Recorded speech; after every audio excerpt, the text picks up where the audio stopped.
So I think, well, the response is okay. We just have to keep it up. You know, the SWD continue to support. We'll continue monitoring it. You work with the OCD together. You can so that you can again focus your attention on those areas that we will have to service that are presently isolated. Importante yun. Kasi yung mga yan hindi na kumain na ng ilang araw. So as soon as possible, dapat naka-ready na yung ipapasok natin. Because we know that they are the priority and critical in situation. Of course, those who we are providing assistance to outside of the evacuation centers at both inside. Sige, patuloy lang natin gawin yun. Ang ano naman sila mismo, the evacuees will be the ones who are always in a hurry to go home. So we just make sure that they have everything that they need. And again, yung sa dams, kasi talagang very bad ang experience natin nung nagbukas sila natin sa Cagayan na tinamaan. Ang daming nalulog doon. Okay, so we have to, all right, I think we just follow our standard procedures, but I think now the only thing that we are not doing that we should do is know where the focus is. So when the focus will be Calabarzon, Region 3, ang SWD, maganda na kayo, baka maging matagal pa yan, hindi bababa ang tubig. So yung mga stockpile ninyo, ready for those areas. And again, the isolated communities, the minute dapat nakatutok na tayo lahat. The minute na maipasok natin, pumasok na tayo, kaagad tayo. Because I haven't seen any help for 2 araw na siguro yan. Na hindi kumakain. So we have to make sure that as soon as we can go in, that we can go in. And then the warning to the dams, those downstream from the dams, to make sure. I think yung i-identify ninyo yung communities, yung mga barangay na matatamaan. Then, andin natin, tawagan mo na yung mga LGU. Sabihin nyo, ganito mangyayari, pero they make an assessment. Well, sila naman talagang first responder. They can make an assessment na kung saan dadalhin, kung itatabi lang nila o padalhin talaga sa evacuation center, etc. etc. Then the SWD has to also respond. Because kung talagang nasira ang bahay, hindi sila, kahit na baba, wala ng tubig, wala silang titirahan, wala sila. So we have to prepare for that. Let's learn from the bad experience that we had before when we opened the dams and there was not sufficient coordination kaya tama yung nasa baba.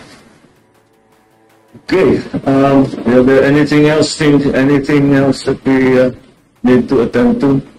Well, I'm just happy to note that there are only very few special instructions that I have to give because we have already standardized meron na tayong talagang SOP.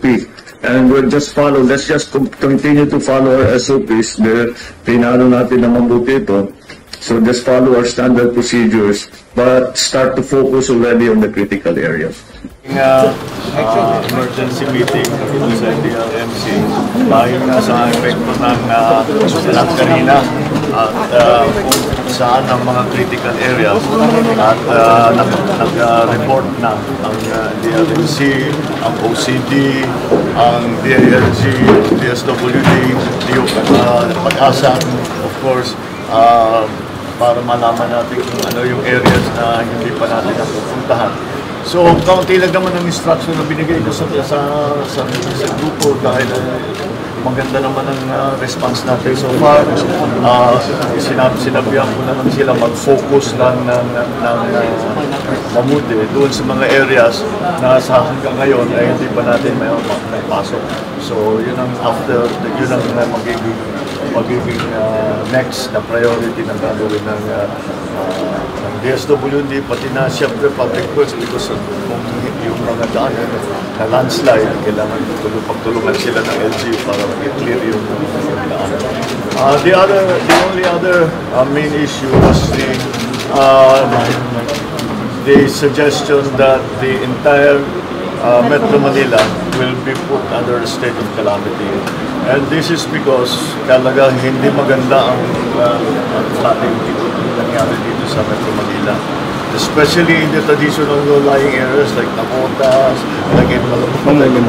These are all these places that mababa talaga sa dagat yan, kaya lagi na babaha. Nasira pa yung flood control natin dahil binangga ng barko. Kaya halos lahat ng bayan ay nasa sa tubig. So led by our DLG secretary, together with the Mayor Zamora, who is siyang namumuno ng buong Metro Manila Mayor, sila magpupunta sila mamaya after this para makapag-decide kung talagang kailangan ba mag-state of calamity ang buong NCR. Sir, hindi kayo mag-declare ng state of calamity? Pero hindi na po kayo? No. We don't, actually, usually, ang state of calamity is the LGU executive. Pag regional, it's because sabay-sabay. Magiging calamity sa, pagka 3 regions ang involved, then already the national has to come in. That's a national calamity already. Wala naman yung choice to pasok ng national. But it's up to the local communities to decide because they know best. They know best what they need. It is also, yung pag-deklara ng state of calamity, it's also to access funds para makapag-access sila ng funds. Kasi nauubos na yung kanilang emergency na reserve. Kaya kukuha sila sa national. So that's what we're working on. Sir, hindi po ba kailangan dahil Calabarzon, Region 3, and Metro Manila, NCR na tatlo na po yun? Well, kaya nga, nasa sa kanila yan. Nasa sa kanila yan. It is up to them. That is very much a local prerogative. Sir, how about the flood control project? Kumusta po yung situation? I don't think we can really talk about that now. What we need to talk about is how to bring help to the people who are in trouble. Also,